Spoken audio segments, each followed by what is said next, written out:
ये 21 मई 2026 है। सुबह के लमसम 9:15 बज रहा है। मैं देशवासियों से बड़ा विनती पूर्वक कहना चाहूँगा कि अब फैसला आपके ऊपर है कि आप न्याय के पक्ष में बैठते हो कि अन्याय के पक्ष में बैठते हो, धर्म के पक्ष में बैठते हो कि अधर्म के पक्ष में बैठते हो, फरेब के पक्ष में बैठते हो कि ईमानदारी के पक्ष में बैठते हो, सच्चाई के साथ चलना चाहते हो कि दुर्गुणों के साथ चलना चाहते हो। ये फैसला आपको स्वयं तय करना पड़ेगा। जो बहकावा, फुसलावा और लालच का व्यापार करते हैं देश के अंदर जो पार्टियां, आप उनके साथ खड़ा होना चाहते हो कि जो शिक्षा, चिकित्सा, रोज़गार, बिजली, पानी एवं मूल आवश्यकताओं की पूर्ति के लिए दिन रात संघर्ष कर रहा हो, उसके लिए आप साथ खड़ा होना चाहते हो। ये फैसले की घड़ी है। आपको समझना पड़ेगा, आप चिंतन करना पड़ेगा कि आप किस पक्ष में खड़ा होना चाहते हो।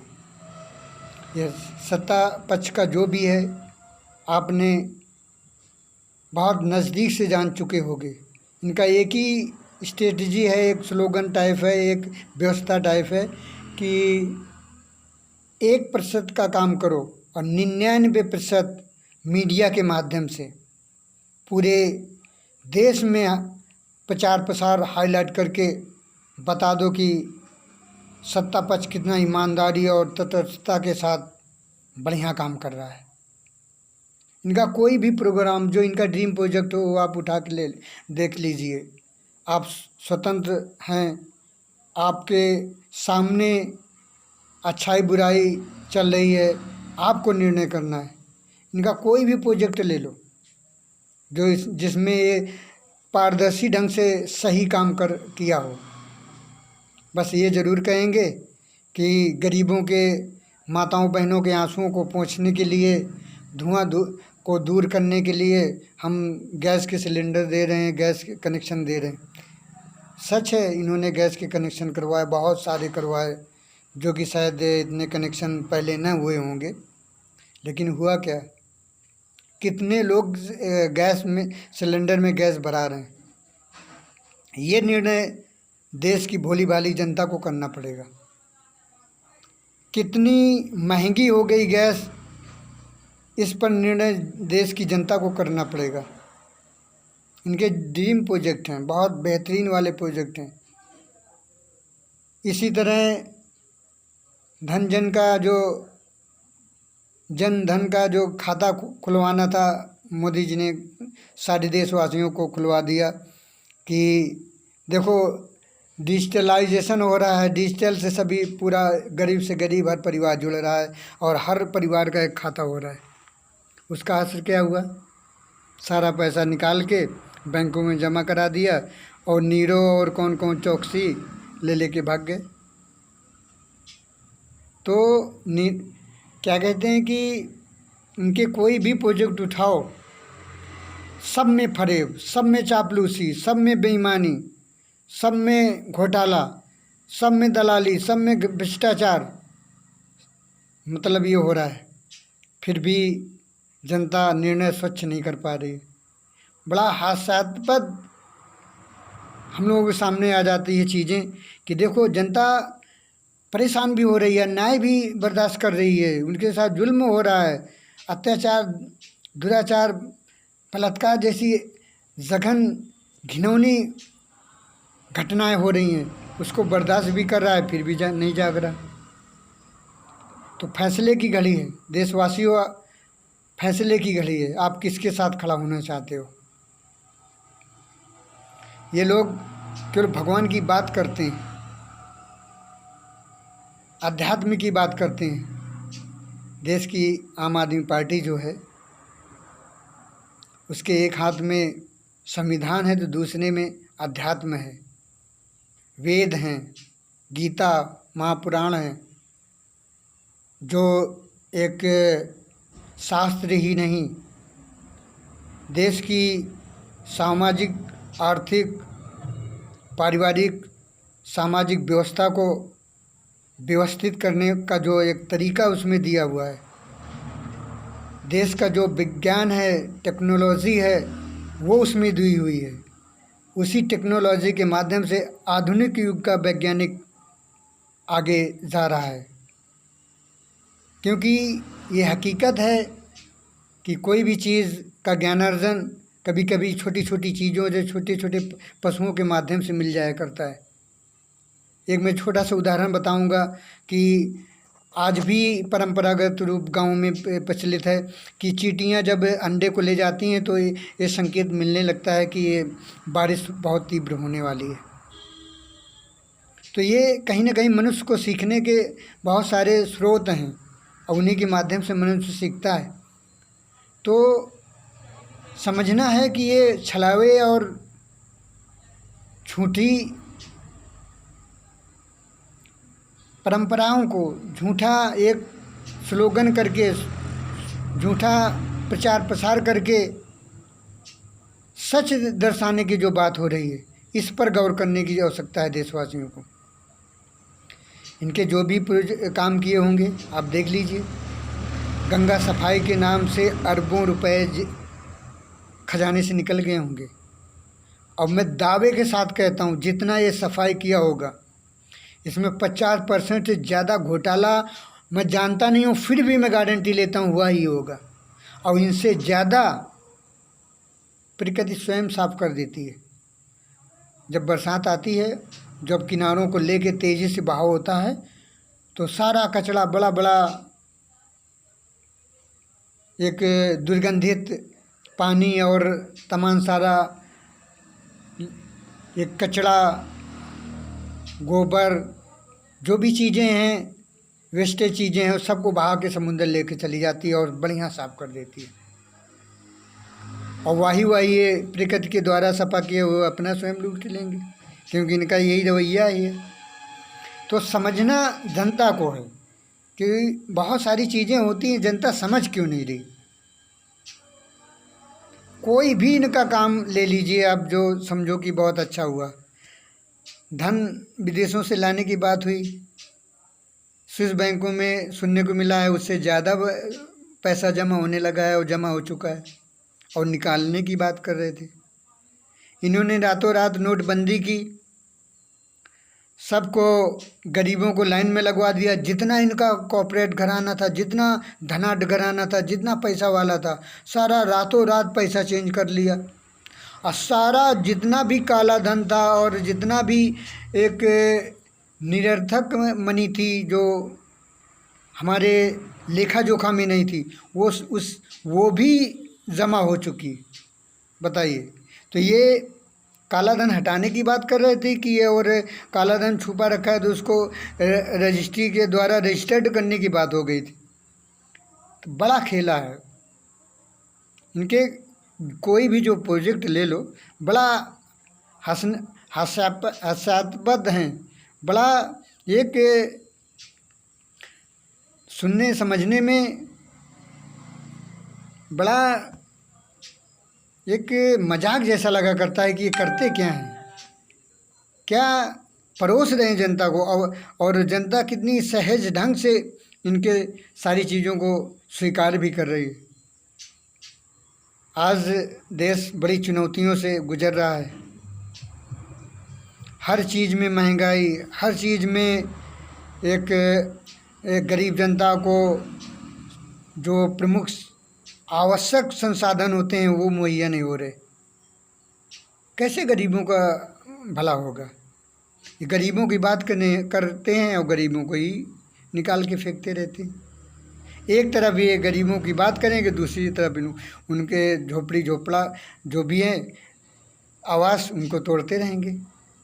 तो इनकी कथनी करनी में कितना अंतर है। ये अपने को भगवान भक्त बताते हैं और भगवान के नाम से चंदा चोरी भी करते हैं। कौन से इनकी चीज़ को लेके चला जाए जिसमें इनकी विदेश नीति क्या है? विदेश नीति यही है कि यहाँ का कच्चा माल विदेश न जाए और यहाँ पर इतना सस्ता बिके कि उसको जो लागत आती है कृषि करने में उससे भी नीचे उसको दाम पर बेचना पड़ेगा। और ये 100% हकीकत है कि बेचना पड़ेगा, क्योंकि जब कुछ चीज़ें जो कृषि से संबंधित है आप अमेरिका से खरीदोगे और अमेरिका को आपको टैक्स एक भी नहीं देगा, और आपका जो माल अमेरिका में बिकेगा वो 40% टैक्स में बिकेगा। तो किस तरह से किसानों की कमर तोड़ी जा रही है, इसमें किसान गुस्सा नहीं कर रहा है, इनको क्रोध नहीं आता। हम लोग सुनते हैं तो बड़ा क्रोधित हो जाते हैं कि देखो इस तरह का हो रहा है, ये षड्यंत्र हो रहा है, हमारे देशवासियों को कितना गरीब से और गरीब बनाया जा रहा है। अब रूस से सस्ता मिलता है तो ट्रंप के कहने पे रूस से तेल आप सस्ता नहीं ले रहे हो। इराक जो इतना हमदर्दी के रूप में एक परिवार के रूप में सम्मान देते हुए भारत को कहता है 6 महीने तक मैं आपके पैसे नहीं लूँगा और हमारे यहाँ से तेल ले जाइए और 10 रुपये सस्ता ले जाइए, 6 महीना तक आप वो पैसा वापस न करिए और व्यापार करिए, व्यापार करने के बाद जब पैसा हो जाए तब हमें दीजिए वापस। कितनी सारी सुविधाएं दे रहा है और सस्ता दे रहा है, और कह रहा है आप रुपए में हमें वापस करिए, कोई आवश्यकता नहीं डॉलर में वापस करिए। बताइए, उनसे ट्रंप के निर्देशानुसार मोदी जी लाना नहीं चाह रहे, तो करना क्या चाह रहे हैं ये बड़ा। अब उनको मैं क्या कहूँ, पार्टी के जो लोग होंगे वो तो भाई फ़ायदे के लिए जुड़े हैं, फ़ायदे के लिए पार्टी में आए हैं और काम करेंगे, लेकिन जनता इस पर चिंतन नहीं करती। ये बड़ा गंभीर विषय है। वो तो जुटे ही हैं कि ये लूटने के लिए, दलाली करने के लिए, रातों रात करोड़पति अरबपति बनने के लिए लगे हुए हैं, तो वो तो उनका काम है। लेकिन जनता का क्या काम है, जनता क्या सोचना चाहिए? आपकी शिक्षा जर्जर हो जाए, आपकी चिकित्सा जर्जर हो जाए, आपको जो मूल जो चीज़ आवश्यकता है दैनिक प्रतिदिन हर घंटे जो आवश्यकता है बिजली, उसको इतना महंगी कर दिया जाए कि आप पहली बात तो आपका व्यापार नहीं चल रहा, धंधे नहीं चल रहे, काम नहीं है, रोज़गार नहीं, और इसके बाद जब इतना हैवी बिल देना पड़ेगा तब क्या होगा? कैसे बच्चों को पढ़ाओगे? प्राइवेट सेक्टर में कितनी फीस बढ़ी जाती है, और आप आम आदमी की जो अच्छी चीज़ें उसको क्यों नहीं स्वीकार करते हो? फ्री शिक्षा, मॉडर्न शिक्षा, कोई कोचिंग की आवश्यकता नहीं है, सर्विसें मिलेंगी,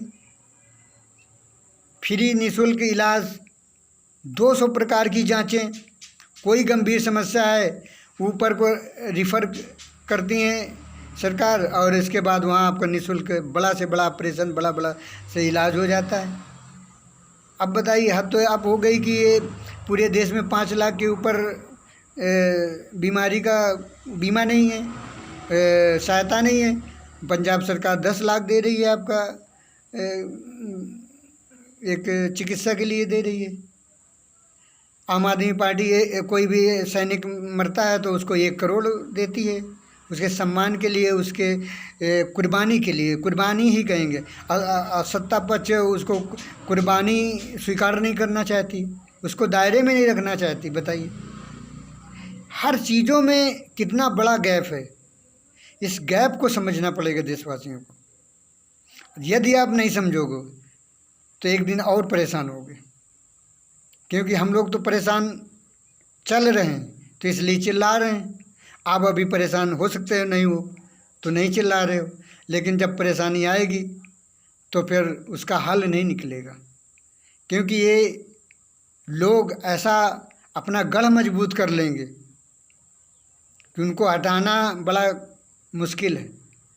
चुनाव में ही देख लीजिए, जो भी सारे चुनाव हो रहे हैं वो चुनाव जो एक संवैधानिक प्रक्रिया है उसके माध्यम से नहीं हो रहे हैं। वो कैसे रहे? चुनाव आयोग की मिलीभगत से, और जिसको चाहे उसको जिता दिया। क्यों नहीं आप ऑनलाइन करना चाहते हो चुनाव? आप ऑनलाइन कराइए, उसमें टिप्पणी भी लिखवाइए, सिग्नेचर भी करवाइए, फ़ोटो भी डलवाइए, उसका इंटरव्यू करवाइए, ऑनलाइन कराइए।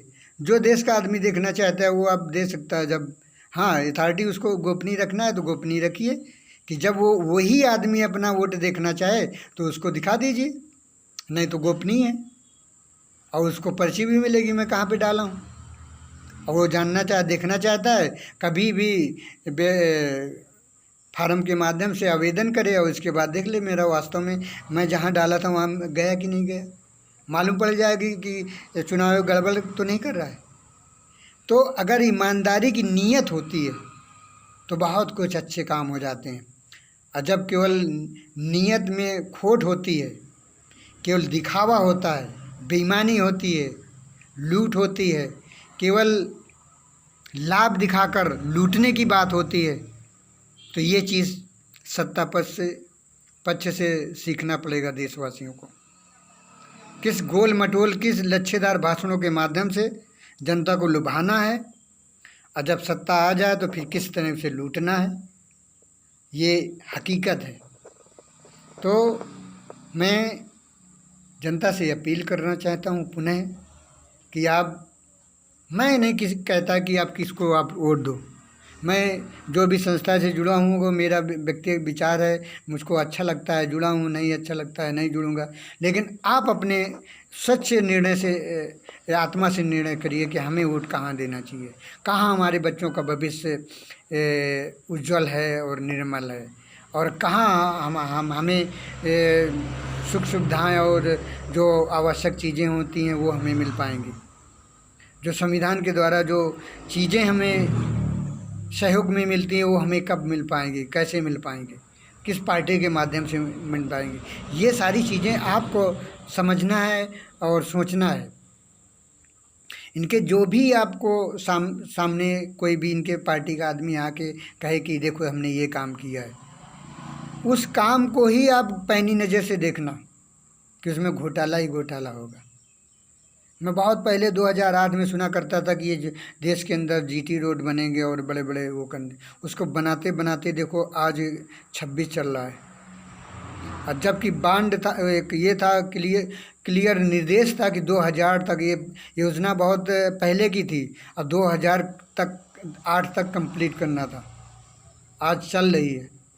ऐसे ही इनका जल जीवन मिशन देखिए कब का है, बन नहीं पाती, टंकियां पहले ही गिर जाती। क्या मजाक चल रहा है देश के अंदर, अब फिर भी जनता का खून नहीं खौलता। हद हो गई देशवासियों। अब मुझे मालूम पड़ रहा है कि वास्तव में लगता है कि आपको बौछार लग गई है, वो क्या कहते हैं छाया लग गई है अंग्रेज़ों का, कि बर्दाश्त करने की क्षमता बढ़ गई है।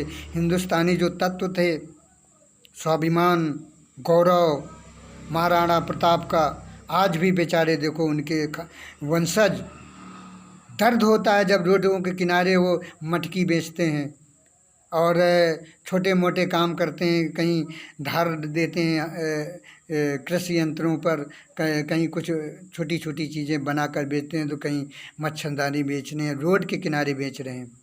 वो लोग बेच रहे हैं, वो वंशज बेच रहा है जो प्रण किया था जब तक मैं देश को आज़ादी नहीं दिला दूंगा, जब तक देश के लोगों के लिए स्वतंत्र से जीने का अधिकार नहीं दिला दूंगा, तब तक मैं आवास में रहूंगा नहीं, जंगलों में भटकता रहूंगा, घास की रोटियां खाऊंगा। उसी निर्देशों क्या कहेंगे, उन्हीं के आदर्शों को फॉलो करते हुए शिवाजी ने भी अपने जीवन में वही सारी चीज़ें लाई। तो ये कितना इतिहास अच्छी चीज़ों से भरा हुआ है। लेकिन जब ये लोग ये चीज़ें मानते नहीं, समझते नहीं, तब मुझे मजबूर होकर कहना पड़ता है। लगता है आज भी बहुत सारे लोग गोरे अंग्रेज़ों से काले अंग्रेज़ों के रूप में काम कर रहे हैं। इसलिए निर्णय आपको करना है, चयन आपको करना है, अच्छे बुरे का फैसला आपको करना है, और मगरमच्छ जैसे